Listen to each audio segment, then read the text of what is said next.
우리 함께 생각할 하나님 말씀은 시편 66편 1절부터 20절입니다. 좀 분량이 많은데 전체적인 그림을 한번 살펴보도록 하겠습니다. 시편 66편 1절부터 20절 먼저 우리 교독하도록 하겠습니다. 제목은 시, 인도자를 따라 부르는 노래 이렇게 붙여져 있습니다. 제가 1절 읽습니다. 온 땅이여 하나님께 즐거운 소리를 낼지어다.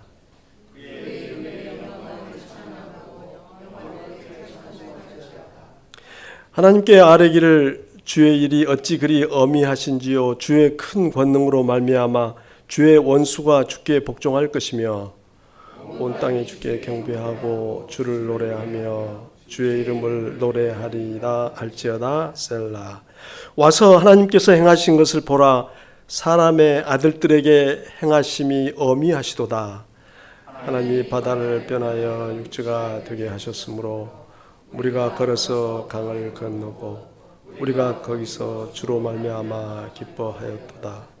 그가 그의 능력으로 영원히 다스리시며 그의 눈으로 나라들을 살피시나니 거역하는 자들은 교만하지 말지어다. 셀라. 만민들아 우리 하나님을 송축하며 그의 찬송 소리를 들리게 할지어다. 그는 우리 영혼을 살려두시고 우리의 실족함을 허락하지 아니하시는 주시로다. 하나님이여 주께서 우리를 시험하시되 우리를 단련하시기를 은을 단련함 같이 하셨으며 우리를 끌어 그물에 걸리게 하시며 어려운 짐을 우리 허리에 메어 두셨으며 사람들이 우리 머리를 타고 하게 하셨나이다. 우리가 불과 물을 통과하였더니 주께서 우리를 끌어내사 풍부한 곳에 들이셨나이다. 내가 번제물을 가지고 주의 집에 들어가서 나의 소원을 주께 갚으리니 이는 내 입술이 낸 것이요 내 환난 때 그 앱이 말한 것입니다. 내가 순장의 향기와 함께 살린 것으로 주께 번제를 드리며 수소와 염소를 드리리이다. 셀라. 하나님을 두려워하는 너희들아 다 와서 들으라. 하나님이 나의 영혼을 위하여 행하신 일을 내가 선포하리로다. 내가 나의 입으로 그에게 부르짖으며 나의 혀로 높이 찬송하였도다. 내가 나의 마음에 제약을 품었더라면 주께서 듣지 아니하시리라. 그러나 하나님이 실로 들으셨으며 내 기도 소리에 귀를 기울이셨도다. 하나님을 찬송하리로다. 그가 내 기도를 물리치지 아니하시고 그의 인자하심을 내게서 거두지도 아니하셨도다.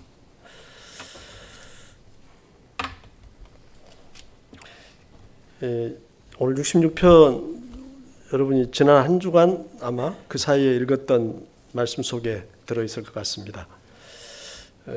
내용을 읽으면서 살피셨겠지만 감사 내용을 담은 찬양 시입니다. 시기는 언제인지 이 시가 쓰인 시기 그리고 쓴 사람은 누구인지는 명확지가 않습니다. 시는 온 세상 사람들에게 하나님의 어미하심, 위대하심을 찬양하라고 독려합니다. 이제 다 공부하고 나면 그런 느낌이 오겠습니다만 찬양의 모범이 될 만한 시라는 생각이 듭니다. 우리는 이 시를 통해서 무엇을 어떻게 하나님을 향하여 찬양할 것인지 잘 배울 수 있을 것 같습니다. 먼저 좀 잘 다루려면 절수가 많으니까 시의 구조를 조금 살펴볼 필요가 있을 것 같아요. 시의 구조를 살피는 방법은 우선 표면적으로 나타난 어떤 표지자, 사인을 좀 보면 되는데 여러분 셀라라는 말을 몇 번 찾을 수 있었어요? 3번 나옵니까? 그 셀라를 기준으로 구조를 나누어 봄이 자연스러운 것 같습니다. 그러니까 4절까지 7절까지 또 15절까지 그리고 나머지 그러면 이제 4구분이 되겠죠. 크게 그 내용상으로 이 셀라를 기준으로 보면 좋은 것 같습니다. 그런데 또 한 가지 방법은 이제 찬양을 요청하고 촉구하는 형식으로 되어 있는데 그 요청하는 대상을 혹격으로 부르고 있어요. 대상에게 부르는 말이 3번 나옵니다. 몇 절인가 한번 찾아보실까요? 1절에 온 땅이요. 또 몇 절에 있죠? 거기는 이제 하나님이여로 바뀌었고 찬양을 요청하는 대상에게 하는 혹격 8절에 또 나오네요. 만민들아. 그리고 하나 더 있는데 16절에 가면 하나님을 두려워하는 너희들아. 이렇게 발견이 됩니다. 이 세 혹격을 기준으로 나누는 것도 전체 내용이 잘 구조가 잡힙니다. 그랬을 경우에 1절부터 4절 셀라로 구분된 첫 부분은 7절까지 한 문단 그 연 속에 포함시켜서 이해해도 좋을 것 같습니다. 저는 4구분하지 않고 3구분해서 이렇게 구조를 생각을 해봤습니다. 1절부터 7절까지 혹격으로 온 땅이여, 8절부터 15절까지 만민들아, 16절부터 20절까지 하나님을 두려워하는 너희들아. 이렇게 구별을 해서 한 토막씩 생각을 해보도록 하겠습니다. 그러니까 한 가지 사건을 두고 하나님께 찬양을 드리는데 세 개의 연으로 약간의 그 다루는 소재를 바꿔가면서 하나님을 찬양하는 그런 시라고 봄이 좋겠습니다. 자, 그러면 1절부터 7절까지 먼저 생각해 보도록 하겠습니다. 자, 1절부터 7절의 혹격은 온 땅이여, 온 땅에 찬양을 촉구하고 있는 내용으로 시작됩니다.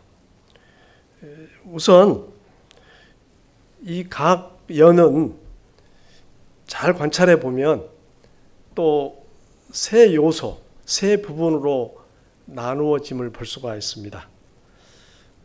여기에 제가 적었는데요. 이렇게 나누어짐을 관찰할 수가 있어요.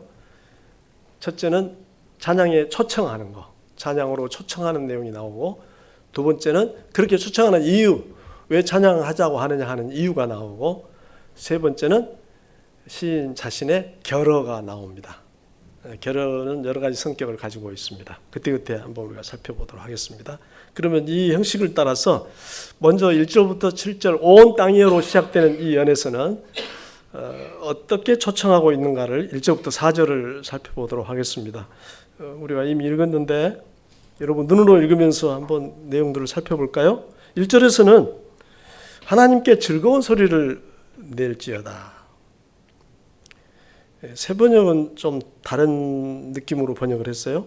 하나님께 환호하여라. 하나님께 환호하여라 해서 그 즐거움의 정도가 훨씬 더 크게 느껴지는 번역을 했습니다. 온 땅이여 했는데 물론 온 땅은 세상의 모든 사람을 의미합니다. 그리고 그 사람에게 다스리도록 허락하신 자연 만물을 다 포함하겠죠.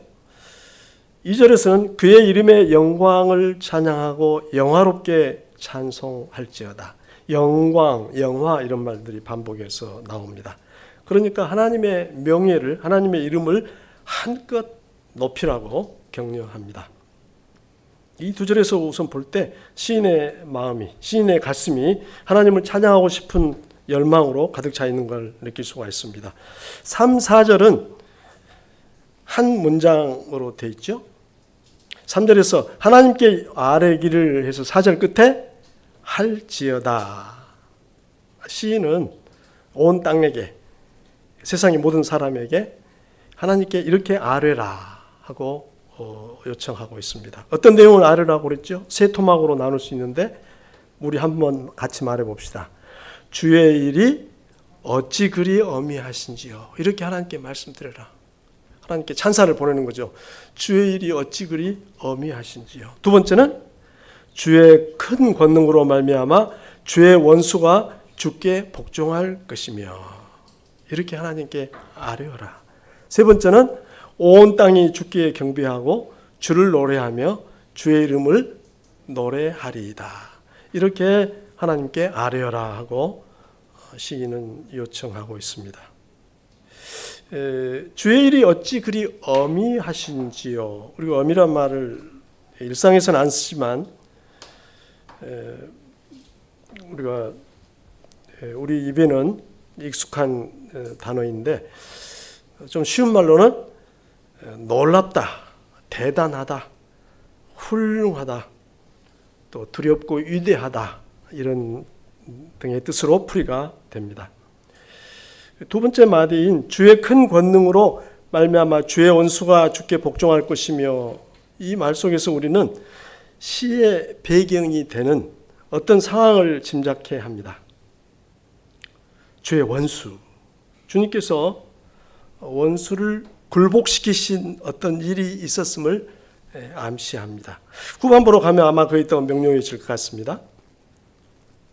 그리고 4절에서 시인은 하나님은 모든 사람의 경배와 찬양을 받으실 분임을 고백하자고 요청하고 있습니다. 이렇게 넉 절에서 시인은 모든 사람들을 향해서 어미한 일을 행하신 하나님을 찬양하라고 요청합니다.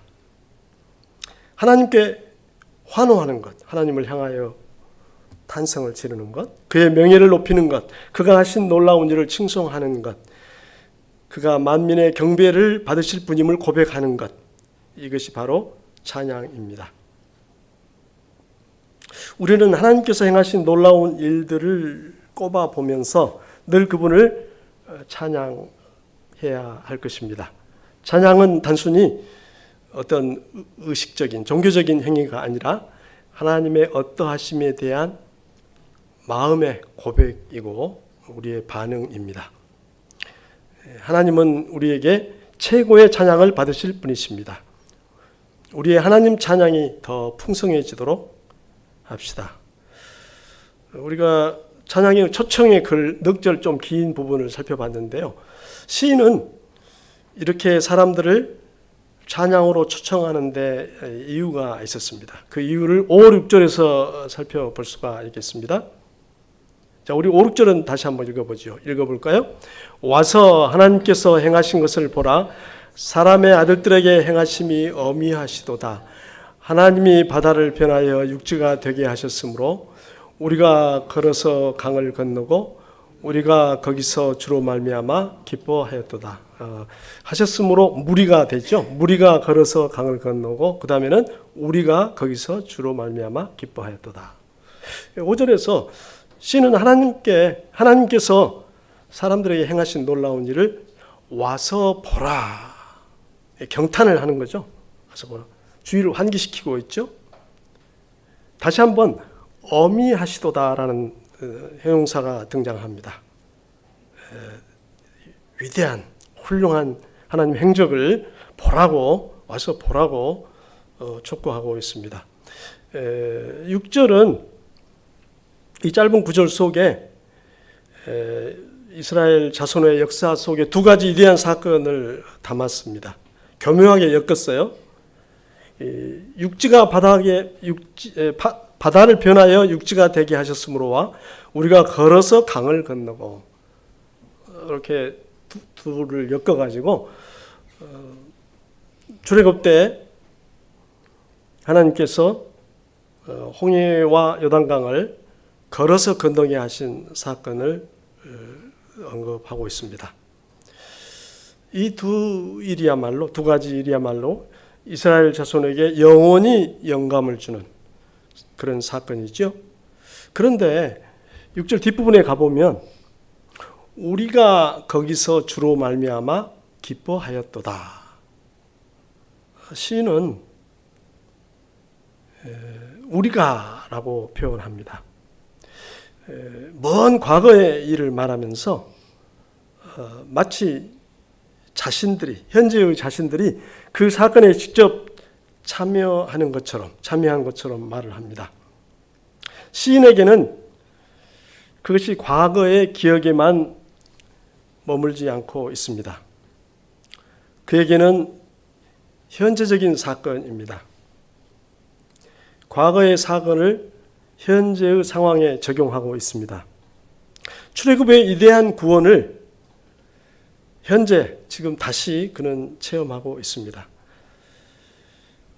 그러한 구원 체험이 이 위대한 찬양의 시를 낳게 하고 있습니다.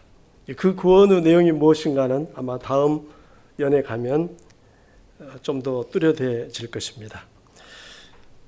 이제 첫 연에서 결어의 말이 남았습니다. 7절 우리 한번 읽어볼까요? 그가 그의 능력으로 영원히 다스리시며 그의 눈으로 나라들을 살피시나니 거역하는 자들은 교만하지 말지어다. 셀라. 7절 이 말씀은 앞에서 지금 넌지시 언급한 그 구원 사건으로부터 도출한 결론입니다. 하나님께서는 능력으로 영원히 통치하십니다. 두 눈으로 먼 나라를 살피십니다. 주님의 손길과 의지를 벗어나 존재하는 나라는 없습니다. 그러므로 하나님을 거역하는 자들이라도 그 앞에서는 교만하지 말아야 합니다. 하나님의 위대한 행적, 업적을 찬양하면서 그의 신앙 고백이라 할까요? 선포하고 있죠. 그의 확신을 선포하고 있습니다. 이상에서 시인은 하나님께서 이스라엘 백성으로 홍해와 요단강을 걸어서 건너게 하신 놀라운 일을 찬양합니다. 그 일들은 시인에게 현재적 의미가 있습니다. 과거의 사건에만 머물지 않습니다.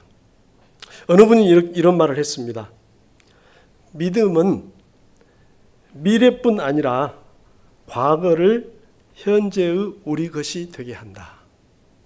그래서 우리가 과거 우리 선현들의 믿음의 선배들의 믿음의 행적들을 살펴보는 것은 그런 이유가 있습니다. 또한 그 사건들은 시인이 노래한 그 사건들은 하나님이 온 세계를 다스리시는 분임을 웅변적으로 보여줍니다. 그분 앞에서 누구도 교만해서는 안 됩니다. 우리는 하나님께서 행하신 일 속에서 그분의 어미하심을 보아야 합니다. 거기에서 마음 깊은 찬양이 흘러나오게 됩니다. 이상에서 시인의 첫 번째 찬양을 우리가 살펴봤는데요. 이제는 두 번째 연으로 넘어가도록 하십시다. 두 번째 연은 만민들아라고 시작합니다. 만민들아. 먼저 여기도 같은 구성으로 초청의 말과 또 찬양으로 초청하는 이유와 또 시인의 결어의 언급, 결어를 나누어서 살펴보도록 하겠습니다. 먼저 서두에 만민들아가 나오는데 우선 8절을 우리 한 목소리 읽어보도록 할까요? 만민들아 우리 하나님을 송축하며 그의 찬양 소리를 들리게 할지어라. 우리 하나님을 송축하며 찬송, 찬양, 송축 같은 동의어들이죠.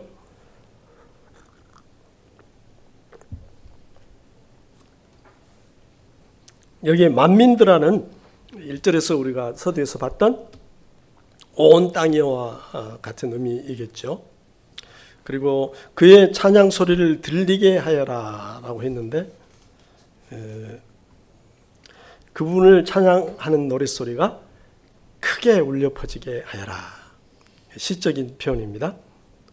시인은 다시 독자를, 우리를 열렬한 열띤 찬양으로 초청하고 있습니다. 두 번째 연에서는 짧게 그 찬양의 글이 끝났습니다. 자, 그 이유가 9절부터 12절에 언급이 되어 있는데 거기 한번 보도록 하겠습니다. 9절 우선 볼까요? 9절만 읽어보도록 하십시다. 그는 우리 영혼을 살려두시고 우리의 실족함을 허락하지 아니하시는 주시로다. 1년에서 찬양에 초청하는 이유로 말했던 것과 색깔이 좀 다르죠? 우리 영혼을 살려두시고 우리의 실족함을 허락하지 아니하시는 주시로다. 큰 이기에서 구원받은 경험을 노래하고 있습니다. 이 표현이 얼마나 피부에 와닿습니까? 우리 영혼을 살려두시고 우리의 실족함을 허락하지 아니하시는 주시로다. 여기서 우리라고 하는 것은 그 구원의 경험이 집단적인 것이었음을, 민족, 집단, 이스라엘 자손의 공통적인 공유하는 그런 경험이었음을 나타냅니다. 이스라엘 자손은 엄청난 위기에서 구출을 받았습니다. 하나님께서는 그들의 실족함, 그들의 파멸을 허락하지 않으셨습니다. 시인이 어떤 일을 염두에 두고 이 노래를 불렀을까? 표면적으로는 나타나지 않습니다. 그래서 여러 가지 추측들을 하게 되는데요. 어쩌면 히스기야 왕 때 아스르 군대가 모든 도성들을 다 점령하고 함락시키고 이제 마지막 예루살렘 성벽까지 다가와서 포위 공격을 하고 심리전을 펼치고 무너뜨리려고 했었던 것을 우리는 기억합니다. 그러나 하나님께서 천사들을 보내서 아수르 군대를 파멸시키고 물러가게 하셨습니다. 아마 그 기적적인 구원의 사건을 염두에 두고 있는지도 모르겠습니다. 하나님께서는 절체절명의 이기에서 예루살렘을 구출해 주셨습니다. 이런 관점이라면 시인을 히스기야 왕으로 볼 수도 있겠습니다. 그래서 많은 학자들이 히스기야 왕을 시인으로 얘기하기도 합니다. 그러나 이스라엘 역사에서는 그러한 일들이 셀 수 없이 많았습니다. 그런데 10절에서 시인은 그 위기를 하나님의 시험으로 받아들입니다. 우리 10절 읽어봅시다. 하나님이여 주께서 우리를 시험하시되 우리를 단련하시기를 은을 단련함 같이 하셨으며, 우리를 시험하시되, 그 속에서 그 위기에 그 시련의 의미를 시인은 그렇게 읽고 있습니다. 우리를 시험하셨다. 그리고 시험의 목적은 우리를 단련하시는 것이었다. 은을 단련함 같이, 뜨거운 풀무불에 단련하시는 그것과 같았다고 얘기합니다. 11절 12절 사이에서는 그 시험의 내용이, 그 시련이 어떤 것이었는가를 아주 생생한 표현으로, 묘사로 노래하고 있습니다. 한번 우리 열거해 볼까요? 11절부터 우리를 끌어 그물에 걸리게 하시며, 또 어려운 짐을 우리 허리에 메어 두셨으며, 또 사람들이 우리 머리를 타고 가게 하셨나이다. 이 말이 뭔 말 같습니까? 사람들이 우리 머리를 타고 가게 하셨다. 사람들을 시켜서 우리의 머리를 짓밟게 하셨다. 그러니까 우리는 꼬그라져서 진흙탕 구덩이에 나뒹굴었고 거기를 원수들이 짓밟았다. 뭐 이런 그림이죠. 또 하나 더 있죠. 우리가 물과 불을 통과하였더니, 이런 묘사들로 그들이 당한 시련을 표현하고 있습니다. 그들이 통과한 혹독한 시련이 정말 뼈저리게 느껴집니다. 그러나 하나님께서는 그것을 우리 연단을 위하여 허락하셨습니다. 그 상황을 역전시키셨습니다. 12절 끝에 시인은 주께서 우리를 끌어내사 풍부한 곳에 들이셨나이다 라고 고백합니다. 풍부한 곳이란 말 속에 많은 의미가 담겨 있을 것입니다. 주님께서는 마침내 이스라엘 자손을 건지셔서 아무것도 부족함이 없는 풍족한 상태로 이끌어 주셨습니다. 주님께서는 다시 그들을 안전과 평화와 자유와 풍요의 삶으로 인도하셨습니다. 이 두 번째 연에서 시인은 하나님께서 백성이 행하신 놀라운 일을 찬양하자고 초청합니다. 시인은 자기들이 겪은 시련을 하나님의 시험으로 받아들입니다. 하나님께서는 백성을 위기에서 구출해 주셨습니다. 우리도 이렇게 주님을 찬양함이 마땅하겠습니다. 때때로 하나님께서는 우리에게 시험을 허락하십니다. 시련은 우리의 믿음을 단련합니다. 시련은 고통스럽지만 하나님께서는 우리의 생명을 붙들어 주셔서 실족하여 넘어지지 않게 살펴주십니다. 우리 은혜교회의 시간들, 특히 지난 1년 동안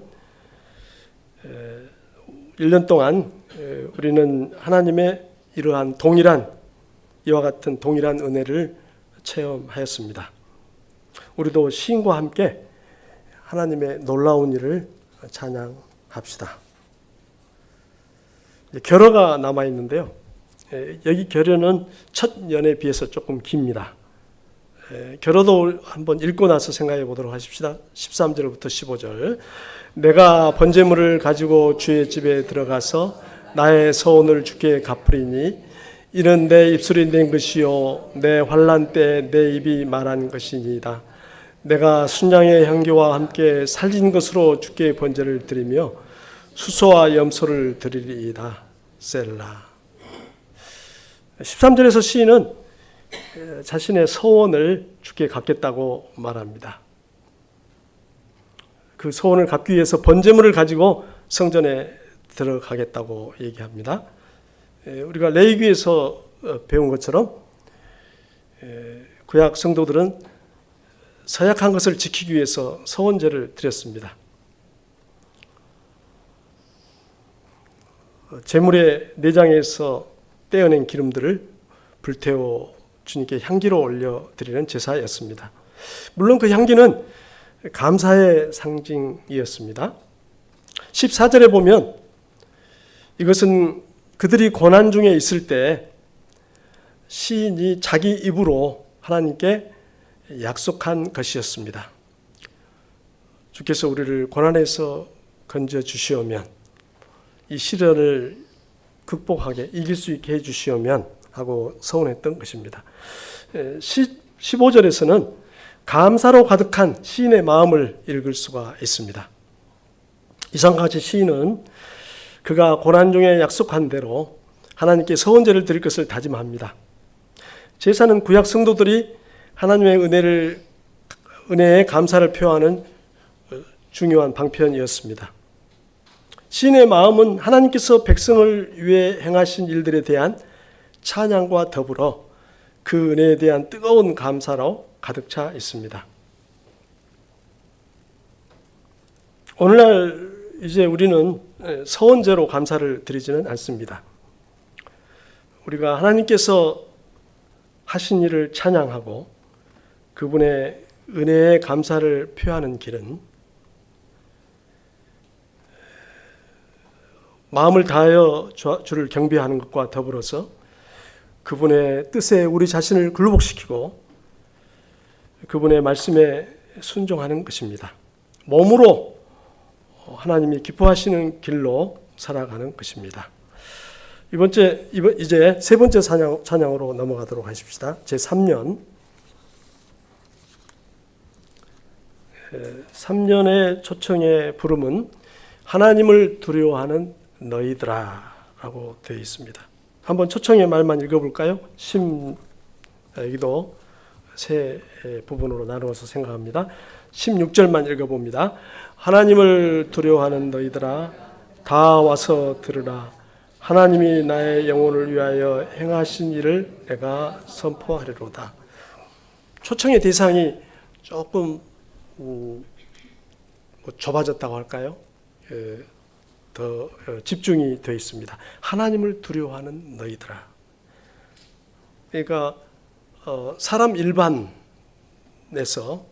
하나님과 더 직접적인 관계를 맺은 사람들, 하나님을 직접 경배하고 그분의 뜻에 따라 사는 사람들을 초청합니다. 훨씬 더 이 부분에 찬양의 내용은 더 사적이고 개인적인 걸 볼 수가 있습니다. 시인은 하나님께서 그의 영혼을 위하여 행하신 일을 선포하려고 합니다. 나의 영혼을 위하여 행하신 일을 선포하려로다. 그는 하나님께서 그분의 백성을 위해 하신 일로부터 개인적인 중요한 체험을 얻게 되었습니다. 그것은 물론 집단적인 체험이기도 하지만 극히 개인적인 것이기도 합니다. 시인은 그걸 들어보라고 독자들을 초청하고 있습니다. 하나님께서 그의 영혼을 위하여 하신 일, 여기서 그는 뭘 얘기하는 걸까요? 17절부터 19절에 그 초청의 이유가 묘사되어 있습니다. 3절 우리 한꺼번에 읽어보도록 하겠습니다. 내가 나의 입으로 그에게 부르짖으며 나의 혀로 높이 찬송하였도다. 내가 나의 마음의 죄악을 품었더라면 주께서 듣지 아니하시리라. 그러나 하나님이 실로 들으셨으며 내 기도 소리에 귀를 기울이셨도다. 한마디로 요약하면 뭐죠? 하나님께서 들으셨다 하는 내용입니다. 하나님께서 들으셨다. 나 영혼을 위하여 행하신 일이란 바로 하나님께서 내 목소리를 들으시고 응답하셨다는 얘기입니다. 시인은 시련의 때 하나님께 도와달라고 부르셨습니다. 온 백성과 함께. 그는 나의 혀로 높이 찬송하였도다. 하나님을 찬양하면서, 찬송은 하나님에 대한 강력한 신뢰의 표현이었겠죠. 이 시인이 왕이었든지 또는 백성의 한 사람이었든지 간에 민족의 시련을 가슴에 안고 하나님께 부르짖었습니다. 그런데 18절 말씀대로 그가 마음의 죄악을 품었더라면 주님께서 응답하지 않으실 것입니다. 여기를 조금 보완하자면 응답하지 않으셨을 것입니다. 그러므로 그는 자신의 죄를 회개하면서 기도하였을 것입니다. 느헤미야가 예루살렘의 그 어려운 사정을 듣고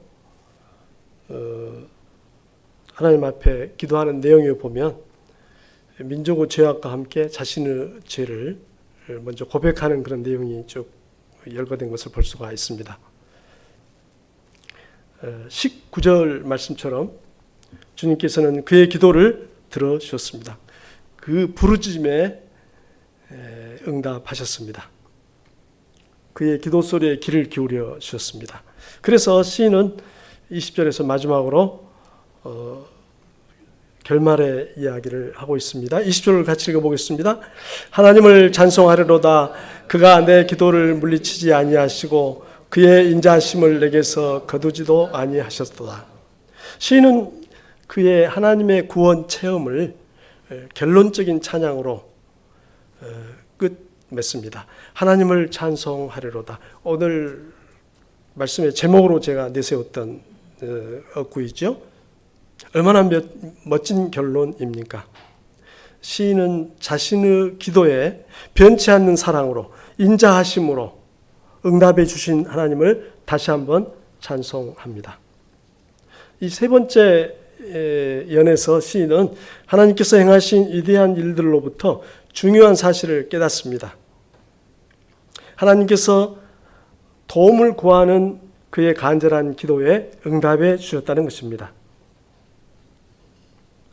하나님께서는 여전히 변치 않는 사랑으로 그들과 함께 해 주셨습니다.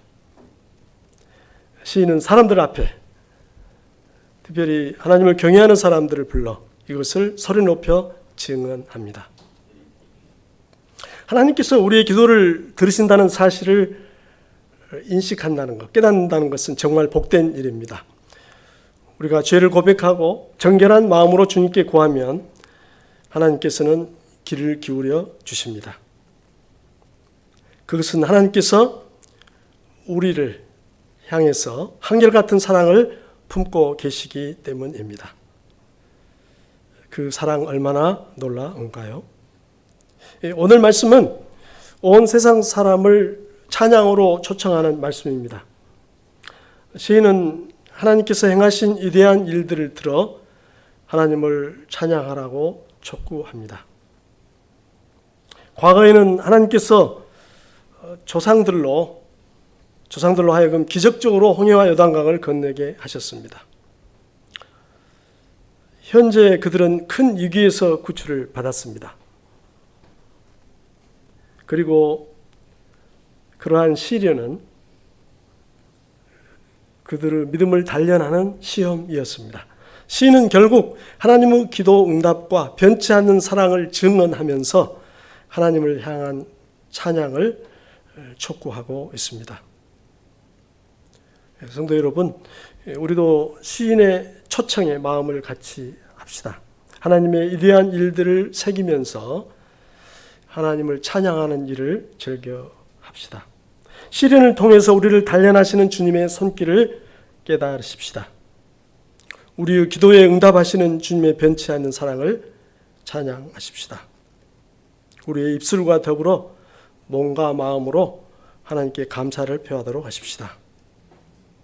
다 같이 기도하시죠.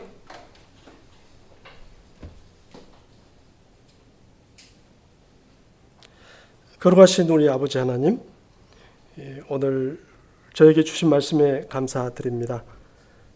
저희가 하나님께 마땅히 드려야 할 찬양이 어떤 것인지 가르쳐 주셔서 감사합니다. 주님께서 성경에 기록된 위대한 일들을 행하신 것을 찬양합니다. 저희를 시련 속에서 단련하시고 능력의 손길로 구출하여 주심을 찬양합니다. 저희의 기도에 응답하시고 한결같이 사랑해 주시는 은혜를 찬양합니다. 저희가 입술로 주님께 찬양드리고 삶으로 감사드리기를 원합니다. 예수 그리스도의 이름으로 기도합니다. 아멘.